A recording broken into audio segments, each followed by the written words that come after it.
Good afternoon, everyone, and thank you for attending today's webinar. My name is Claire Barton, and I will be your host. This webinar is brought to you by the Chartered Governance Institute of Canada, the only global qualifying organization in Canada where you can become a Chartered Governance Professional.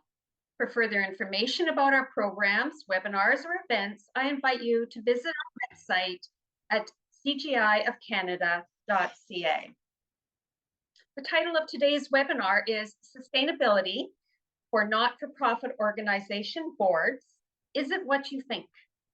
And our guest speaker is Denise Prindiville. Denise holds a Master of Business Administration from Simon Fraser University in Burnaby, BC, and a Bachelor of Science from the University of British Columbia. She is currently conducting her doctoral research through Royal Roads University in Victoria, BC. Her topic is family physician burnout and why healthcare organizations must address this from a board level through their governance and sustainability strategy.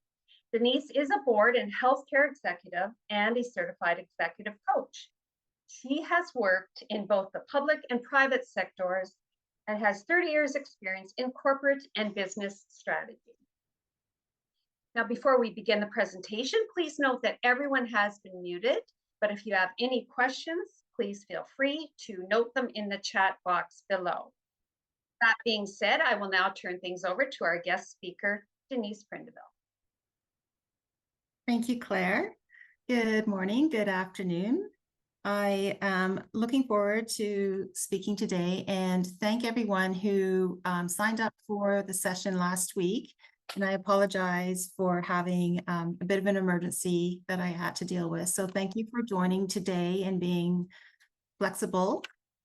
I wanted to start off by just giving a little overview of what the webinar is about. It's going to look at sustainability adoption through an environmental, social, and governance lens, because it's becoming imperative for not-for-profit organizations as well as for-profit organizations. So with that overview,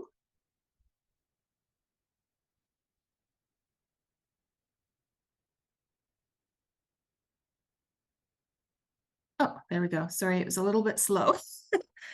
I would like to start off with a land acknowledgement. And we'll start by recognizing, or I'd like to start by recognizing the land where I am joining you from is the traditional territory of many nations, including the Mississaugas of the Credit, the Anishinaabe, the Chippewa, the Haudenosaunee, and the Wendat peoples, and is now home to many diverse First Nations, Inuit, and Métis peoples. I humbly acknowledge that Toronto, Takaranto, is covered by Treaty 13 signed by the Mississaugas of the Credit and the Williams Treaties signed by the multiple Mississaugas and the Chippewa bands. In the spirit of reconciliation and commemorating June as National Indigenous History Month, we honor Indigenous histories, worldviews, and cultures and acknowledge that the enduring presence of First Nations, the Métis Nation, and the Inuit people. I invite us to reflect a moment on the meaning of the dish with one spoon, and you're welcome to provide your own land acknowledgement from where you're joining from in the chats. I would also like to offer some personal acknowledgements to the Chartered Governance Institute of Canada, Royal Roads University, Dr. William Bill Holmes, and the Doctor of Business Administration program for providing me with this opportunity today. As mentioned, I hold a few roles within governance and this topic that I'm speaking to you about today. As board chair of the North York Family Health Team, it is within healthcare, but we are a not-for-profit and we do receive funding from the ministry, so we are considered a public benefit organization. I'm also secretary and chair of transformation and governance with the International Coaching Federation in the Toronto chapter. And as mentioned, I'm a doctoral student. And what brought me to this work was because of what I was witnessing within healthcare and over my career.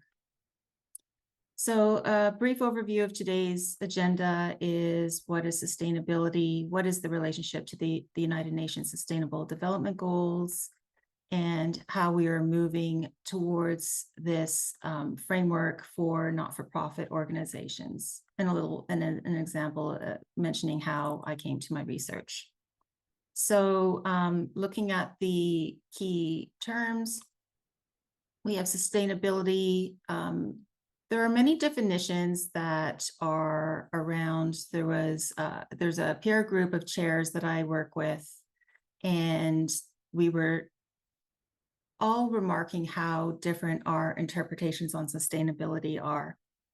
And so what is happening now is that because everybody has different definitions depending on industry or depending on which country, there is a movement, an international movement now to come to an agreement on what sustainability means and reporting standards, as well as how to calculate metrics and KPIs using the same sort of formula. ESG, also one of the outcomes is to appreciate where we can invest our resources, time and talent towards ESGs in not-for-profits. And then the governance, of course, know where to find more information as we move forward with reporting and what will eventually be mandatory reporting. So to start off, just to get a sense of who's in the room, I would like to invite you to join the Slido. There's a QR code up in the left-hand corner, and just to look at what is your role.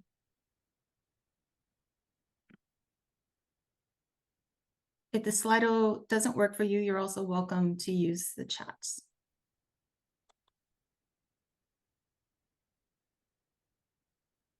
And this is a word cloud, so it should be popping up.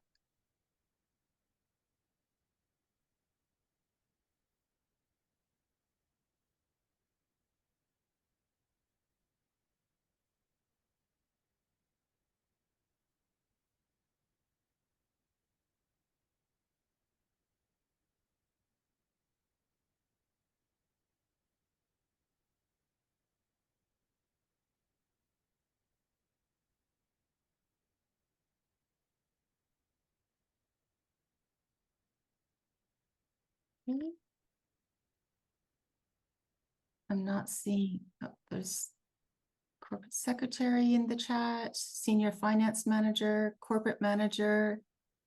It's one more person typing. Board member,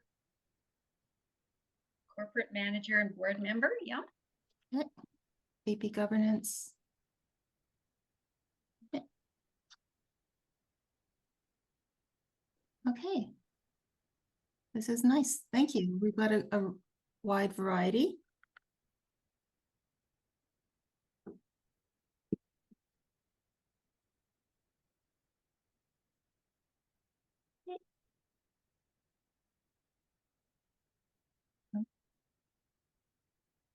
Oops. And this is the next active pool, is to look at whether or not you're having ESG or sustainability discussions at the board level.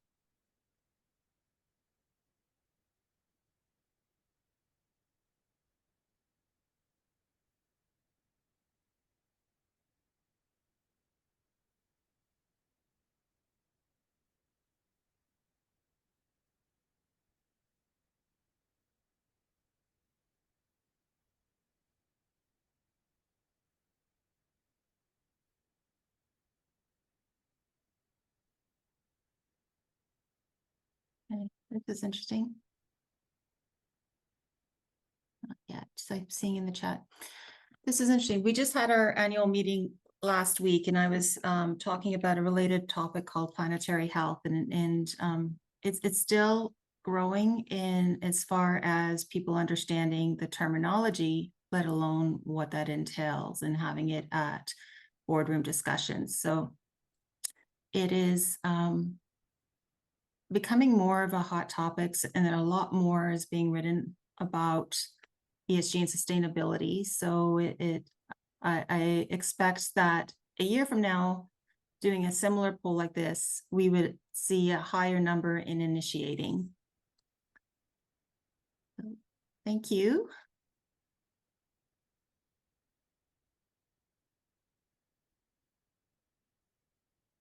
We have one last one. If I can, my slide will.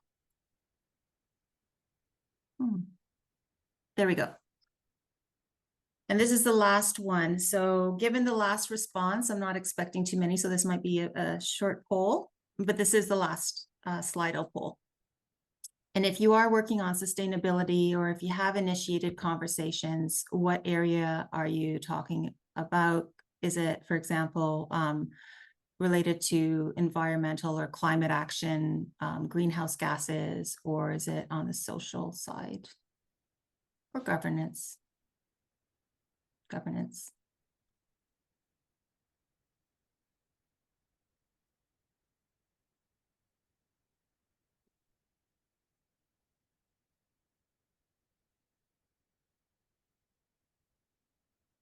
Wonderful.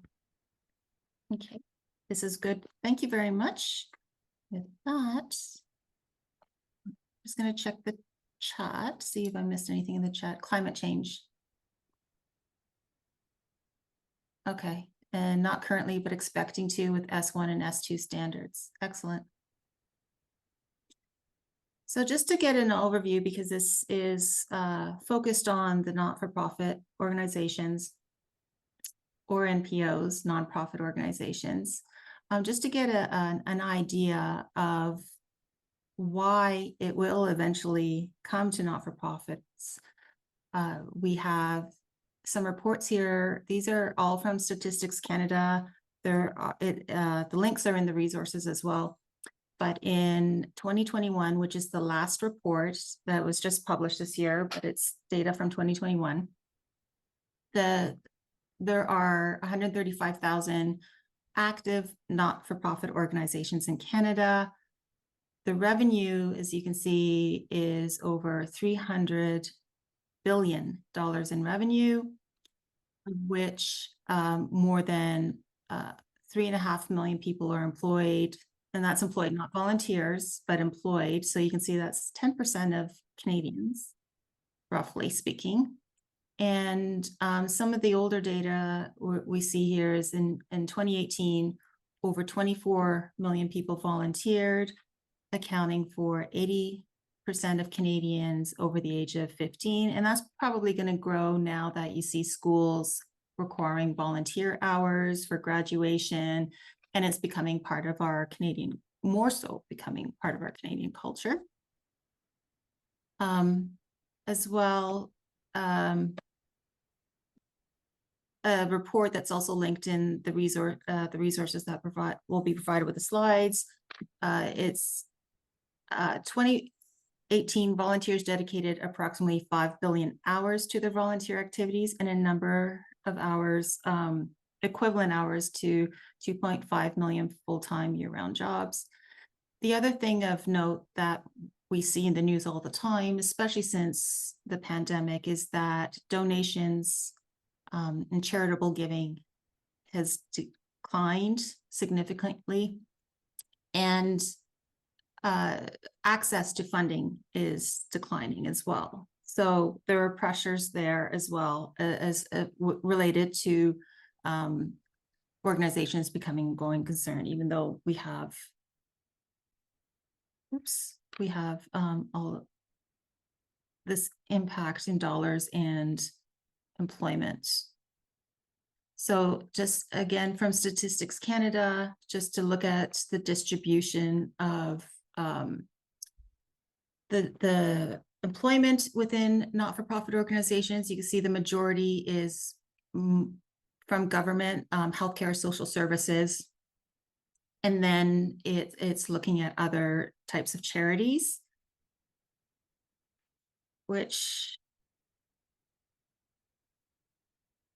sorry, my slides are very slow today. Here's a breakdown of the different types of NPOs by activity, again, from Statistics Canada from 2021, and you can again see the breakdown of the different types. So this is just an overview to give an idea of the landscape and the potential mandatory reporting is coming for all not-for-profits. It's down the line, but it's arriving. So just some clarity on sustainability, as I mentioned. It is linked to the UN Sustainable Development Goals, the 17 goals that were developed in 2015, coming off the UN Millennium Development Goals. And we've all heard the target of 2030 and 2050. So essentially what sustainability, the common concept here is using today's resources responsibly for use for tomorrow. And looking at ESG is a subset of sustainability. Quite often they're used interchangeably, but technically speaking, they are not exactly the same. ESG is a subset. And it refers to those specific components within sustainability that provide organizational value. So a little bit more clarifying, in the chat, it was mentioned the S1 and the S2, S2 being on the climate specific, but I'm just highlighting that sustainability is defined as a condition for a company to access over time the resources and relationships needed, such as financial, human, and natural, ensuring their proper preservation, development, and regeneration to achieve its goals. I'm going to go into a little bit more about these disclosure standards that are being developed in the next slide, but I wanted to highlight that as things have progressed internationally, Trudeau and the Canadian government have made some commitments at COP28 recently, and over the last few years, there is an international sustainability disclosure standards being done, and of which we have the Canadian Sustainability Disclosure Standards. And what's happening right now is that these standards are being prepared. They're going to be mandatory standards for profit organizations. The reporting coming through the CPA from the accounting side to the Securities Commission and to these boards. So the chair here of the board was saying that that we are making that change forward, and the goal is to empower organizations not only to communicate their sustainability performance effectively, but to drive meaningful action towards a more sustainable future for all.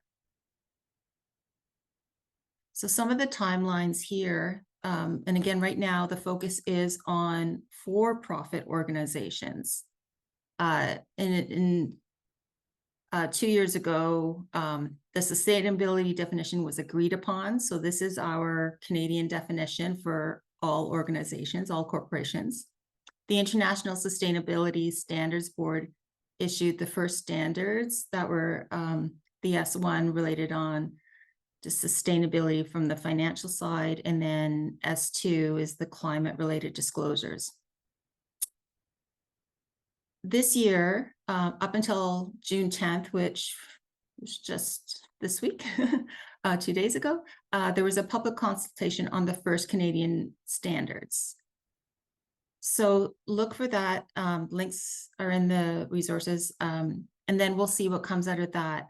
All of this information will help us from a not-for-profit side to kind of see how things are shaping up in the for-profit world so that we can adapt and modify to our own needs and be prepared for the time when it comes to reporting for not-for-profit organizations. As you can see here, it's going to be way down the line. As of January 2025, it's proposed to have voluntary annual reporting for for-profit organizations. Originally, it was to be this January 2024, but it's been pushed. And the idea is that there's going to be scope 1 and scope 2 reporting for greenhouse gases with related, as well as what comes out of these standards that are just being finalized now. And then in time, by 2027, adding scope 3 greenhouse gas emissions reporting. Scope 3 greenhouse gas reporting, the part of why it's so down the line is because it's indirect downstream reporting. So looking at going back to ESG, under the environmental, there's scope 1 greenhouse gas emissions, which are what are directly related to operations. Scope 2 are indirectly related to operations, kind of upstream. So what's coming in, supply chain, procurement. And then scope 3 would be indirect, sort of down the line as a result of our business. So it is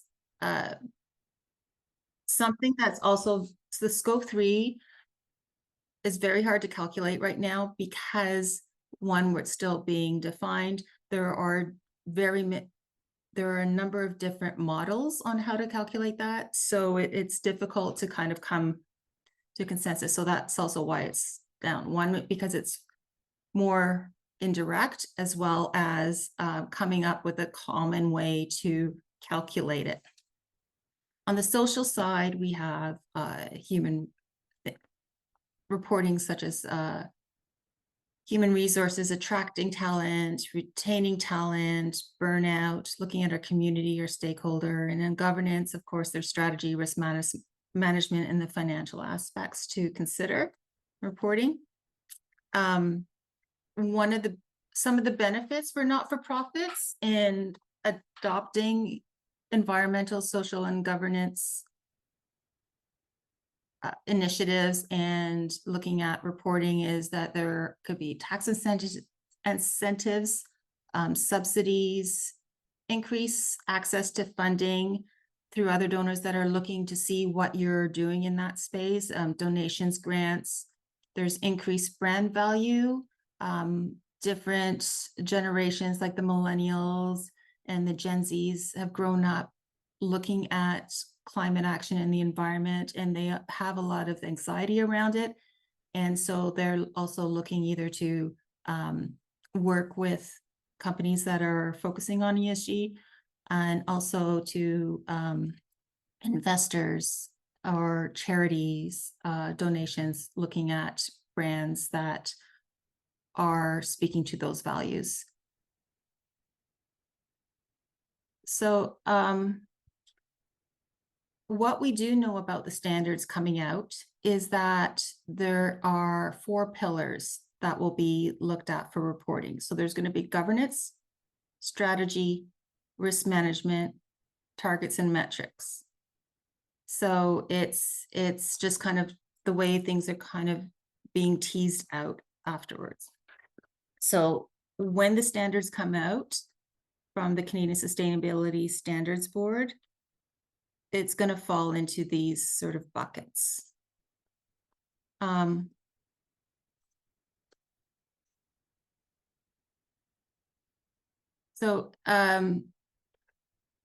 Just please. I wanted to also look at this in a little bit more detail. Yes. But well, partly go back to my research and the burnout piece as it relates to the social and the human resources side, and coming from healthcare, why this has become a little bit more important. Before the pandemic, I was often hearing from physicians how they were being stretched because they often have a lot of there's an administrative burden, as well as that work-life balance, and potentially having to hold multiple, working for multiple sites or organizations. So they may work for different hospitals or they may have their clinic and work for a hospital. And there is definitely burnout, and I was just hearing it at sort of like water cooler talk and sitting on the board. So then the pandemic hit, and of course it became part of our local news. And I really felt that the board needed to do something about it, not just around resiliency training and self-care, but actually looking at, well, what can we do at the board level within our strategy, within our governance, in order to make a difference. In healthcare, we have something called the quintuple aim under quality that we have to do reporting on. So it sort of fell under there. And ESG often falls under quality as well. It is governance, but it also part of quality reporting. And so that's what led me to start my research back in 2022 and looking primarily at primary care, because this is where there is a need in Canada for access to primary care providers. And specifically what I was looking at, because I'm not looking at resiliency training, self-care, was to look at the difference between perceived organizational support, looking at psychological safety, or looking at different aspects in the workplace and in the workplace environment, in order that that we would have something that we could understand the gap and take it back to the board, take it back to senior leadership, executive leadership, and try to find a way to improve upon that. We understand that physicians who are burnt out, it extends to patients not getting the same level of quality of care as somebody who is refreshed and not burnt out. As you can imagine, just like when we're tired, we're not able to focus and make the same types of decisions necessarily as when we're refreshed. So that's where I began my journey, and looking at the difference between how the board or senior management views physician burnout and how the physicians view physician burnout, how they're burnt out, and the organizational support they're receiving. Coincidentally, in June's newsletter, for the CGIC, we see that there was an article there for directors and boards. And in that article, the author surveyed just over 2,000 employees and managers. And interestingly enough, 76% of employees and 63% of managers felt burnout. The interesting part that I find is the last bullet, where 89% of managers thought their employees were thriving, and yet 24% of employees felt that way. So there's this gap, and that's what I'm looking at too within healthcare.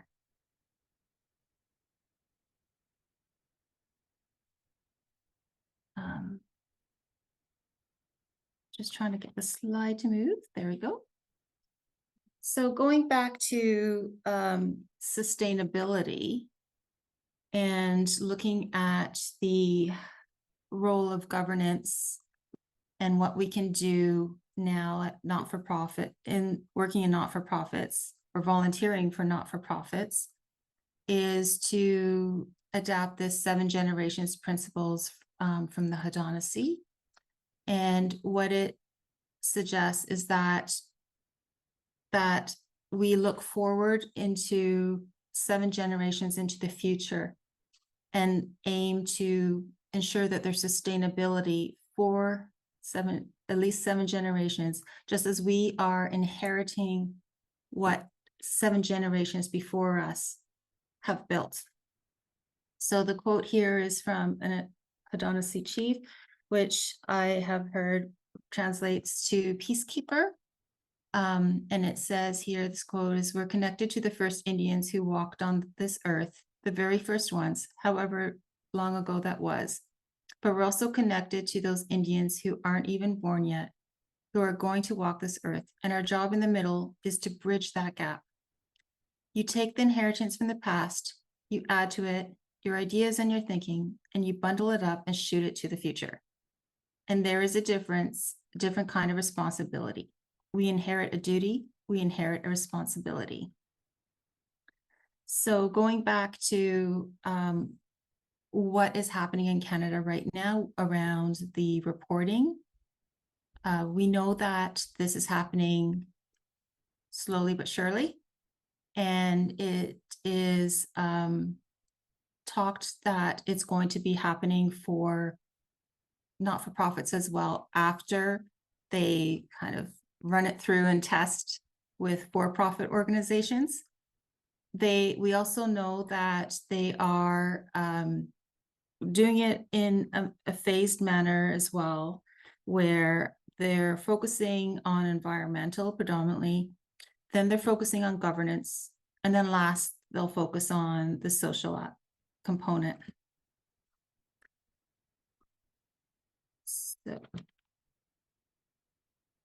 So I want to leave you with this consideration that a 2003 global survey by an executive search firm called Spencer Stewart noted that less than 1% of the 110,000 corporate directors that they surveyed worldwide have sustainability experience. So this webinar was more to just sort of put things on the radar of how things are transpiring in Canada from our international movements and our commitments, and how it's going to be rolling out in Canada with these mandatory standards and voluntary. It's going to be voluntary for a couple of years, and then it will go to mandatory. And then they are, and I know this firsthand from personal conversations of people involved, that the plan is for it to come to not-for-profit organizations. So we have a lot of time to get ready. There is more and more courses being developed, free courses, teaching how to calculate scope 1, scope 2, scope 3. PwC, KPMG, and Deloitte each took a component of the ESG framework and their organization did the work internationally to kind of come up with some of these standards. So I recommend just going to any of them and looking at what's happening in Canada and how things are developing. They report on it frequently.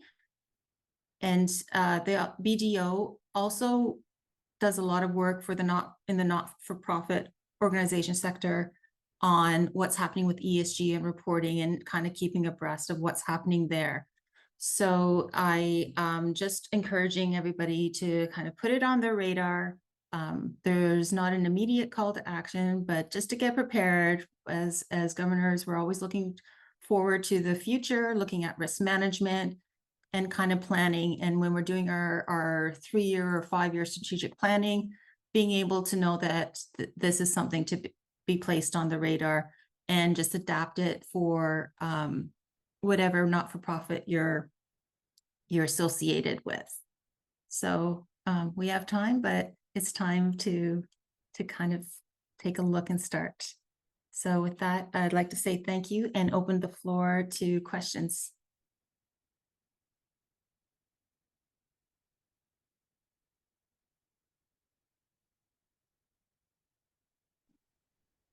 Does anyone have any questions for Denise today?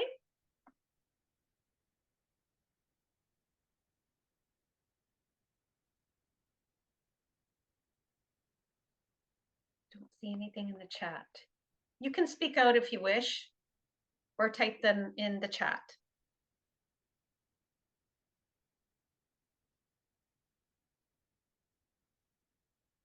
I'm surprised. I usually expect questions because it's a lot of new terms. So I don't know, maybe I went too fast. I can, It could be people are having their lunch while they're watching. yeah. I always find when I go live, when I rehearse, and then when I go live, I'm either too fast or too slow, but I never hit my time limit. Yeah. Difficult to judge sometimes. It's never how I rehearse it.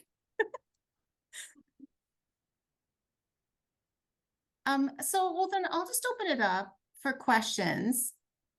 Because I see that there is a variety of people with different experience here, corporate secretaries and volunteers. And I saw somewhere somebody mentioned that they were looking at S1 and S2 already.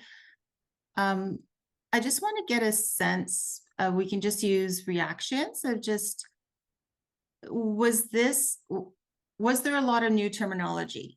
So just thumbs up for yes.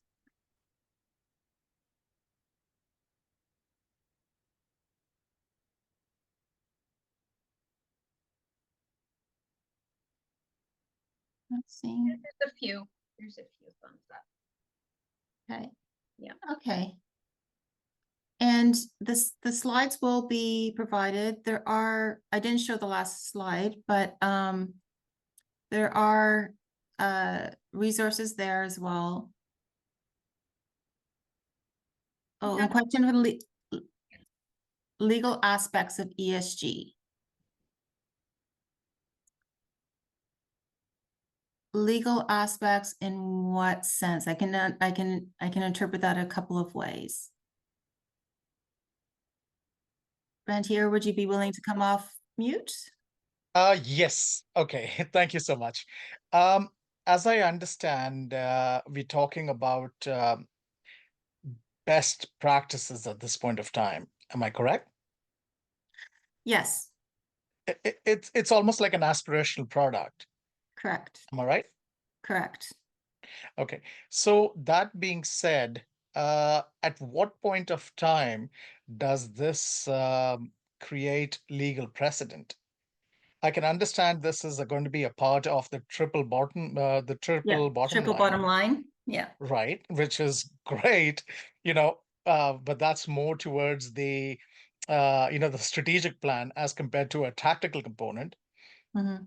especially for the shareholders. It's great for an institutional investor to go ahead and make that argument, saying is these are the value addition that we bring onto the table. But unless and until there is now correct me if I'm wrong, but as a finance manager, unless and until there happens to be a legal precedent, uh, how do you sell this to the board in dollars and cents? So then that's when you can go refer back to the CPA, or you can go back to the Big Four and what they're doing and show and build that case study showing that there is a need to kind of start thinking about it and preparing, because it will come. So like the CPA is has a branch where they're offering, I'm not a CPA, so I can't log in to see the details, but they do have their own professional development courses to kind of learn what's happening and where the regulations are changing and by when and what's the proposed timelines. So there will be some legal aspects, because the first part is, because it's starting off with the for-profit organizations and they're looking at the CPAs to kind of help drive that. So, Okay.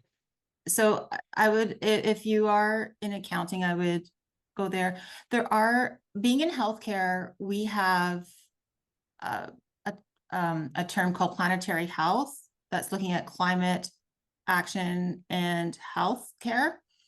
And they have provided, I can send that along too, where they've developed a bit of how to create that movement, looking at Marshall Gantz and his way of creating movement in politics to kind of build that business case for boards, for the leaders. So they've tried to do that for healthcare professionals. And me sitting on the board as chair, sometimes it's even hard for me to get people to understand what the imperative is or why we should do it. Some hospitals have adopted it, cities are adopting it, but they're more closely tied to government funding. So that's starting to creep into the funding agreements. And then with the funding agreements are accountability standards for those funds. So it's kind of creeping in that way, but it's still very early days. So would you say is coming from a healthcare background, would you say that incorporating this into, let's assume, a strategic plan in one of the agencies which have CARF standards? I'm pretty sure. Uh, uh, would that be prudent at this point of time? Yeah, so I've kind of weaved it into my we just did our strategic plan last year. And so we kind of weaved it in, but we didn't call it out because it's still, people are dealing with so much change. So it's a little bit more from a change management perspective. We decided to kind of, it's there, but it's not called out specifically. And you mentioned you were in healthcare as well? No, just carrying out Oh, just, okay, I'm just carrying out a business plan for caregiving services. caregiving service. So yeah, so that's where I came across CARF and the entire process, and it's fascinating. So I was just kind of wondering is, would incorporating of ESG into the business plan as something is prior to the startup phase, would that be something which is adding value to the corporation? Yes, because you're getting ahead. So that's where the benefits, there are, trying to remember it, definitely BDO has put together a bit of a case, like a business case for not-for-profits and putting ESG into their planning and showing that there's all these different benefits. And I think the CPA has, and I think it was PwC that also did some work on how to put together a business case for adding it in when you're doing your planning. Thank you. That makes a lot of sense. Uh, I had a favor, not a favor, a request actually. Uh, is it um, proper format if I could ask Claire for your contact information to reach out more about the healthcare sector? Yeah, I can definitely help on the healthcare sector. There's an organization called Cascades. Right. Are you familiar? Have you heard of them? I have. I mean, I'm doing research, right? So it's more of a aspect of how do you put it in so you can make a presentation to the board and says, okay, well, this is the value that you can bring to the organization by promoting this. You know, putting it down as a UVP, a value proposition in Yeah. front of the clients too, saying, Yes. yes, these are the goals that we're committed to. Yes. Yeah, no, that's good. And one of the peer groups that I'm in, that I mentioned that we were talking about was the Institute of Chartered Directors. So we were talking about this back in January and how to do it. And so we were coming from all different areas, of different sectors. And it seems like we're all almost at the same stage. I think healthcare seemed to have a little bit more tools, I guess, to try to help build that business case. But it would be the same for any industry and how to build that business case. But I'm definitely, I can share it with Claire and she can distribute it as well, or share it with you, not a problem. But Cascades has one and they have toolkits as well on their website that you may have noticed. Thank you so much, Denise. And they also have free courses. Oh, I didn't realize that. I'm going to go check that out. Yeah, Thank you so much. you're very welcome. Are there any other questions or comments?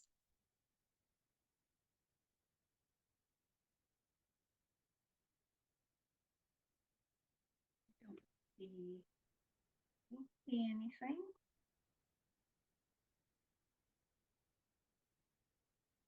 Oh, I have CPA has been conducting a few webinars in this area. Yes, Mention about that, but that's about it. yeah. The ones that I've looked into, I've seen that the some of them you have to be a member. So, but the accountant or maybe the treasurer can help. Yeah. Be friends with the treasurer. But yeah, there's a lot there. So I did try to think about what might be useful, and I just thought a high level, because it is a few years down the road, but it is interesting even in for-profit organizations. The for-profit organizations are struggling a little bit right now to try to understand what they need to do and how to do it. And I think that's partly why it was the voluntary reporting was pushed back a year. As well, a lot of times these plans never go to plan as far as the timeline is concerned, especially when there's different jurisdictions involved. But I'm happy for anybody to reach out if they have any thoughts or questions later. I have been looking into this for a few years and just kind of monitoring and watching it from a healthcare perspective. And what we have to do, and in healthcare, we have a quality framework called the quintuple aim right now, and it's brought out from the Institutes of Health. And we are now talking about potentially adding a sixth domain, which is related to ESG. So, and in the environment. So there's talk about that. But it's a quality framework, but it also kind of ties into our reporting provincially to the ministry. So, and BC has, in a way, they're a little bit ahead. So BC, their health authorities are reporting already, and the reports to look for Googling would be ESG performance reports or impact reports, sustainability reports. So some people, it's sort of evolved from corporate social responsibility. So you might find the odd company that's still using that term, but for the most part, it would be ESG performance reporting, impact reporting, sustainability reporting.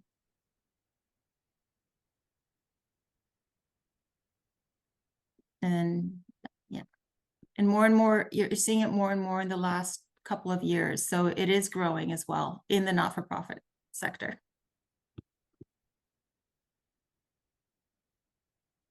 So this is just more of a heads up webinar. So that we're not part of that 1%.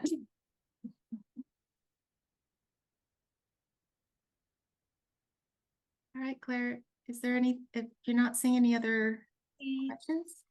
So it's more like either like a bellwether or the canary in the mine shaft, eh? Yes.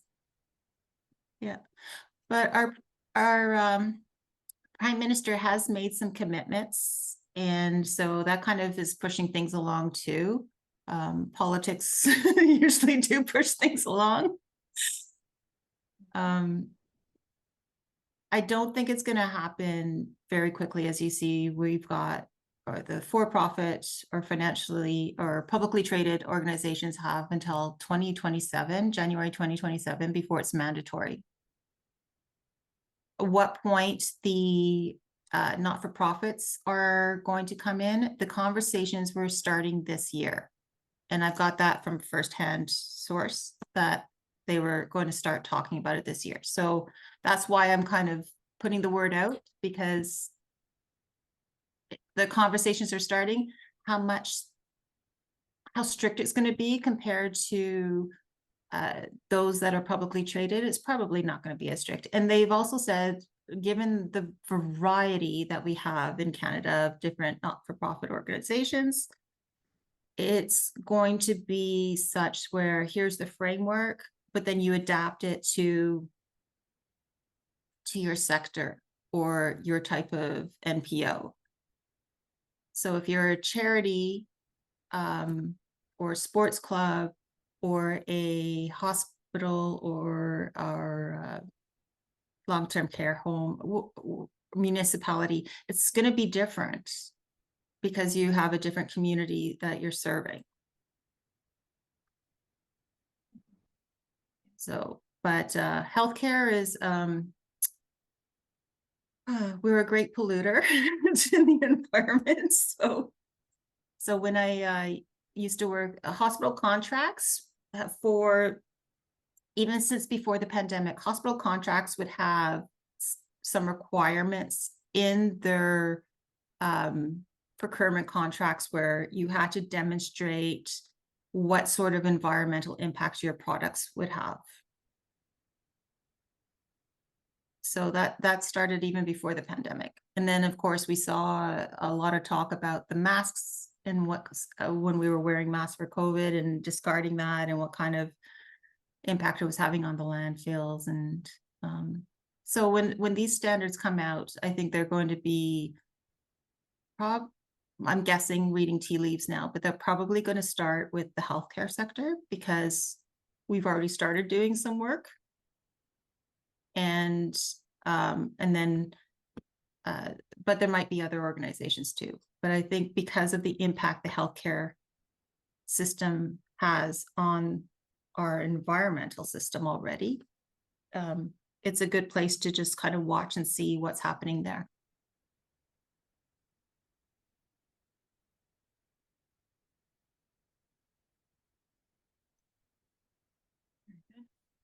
Thank you, Any Denise. other thoughts?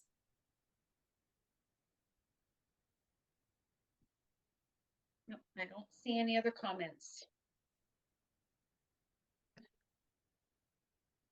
Well, thank you. I hope this gave you a bit of insight of what's happening for profits and where we're going to be tagging on, because the conversations for not-for-profits are starting now. So we're behind them. So just sort of watch and see what's happening for our counterparts. And I wish everybody a very nice summer. And back to you, Claire. Thank you, Denise. And thank you to everyone who attended here today. I look forward to seeing you at our next webinar. We will be posting some upcoming webinars on the CGIC website. So I wish you a wonderful afternoon. And thank you once again, Denise.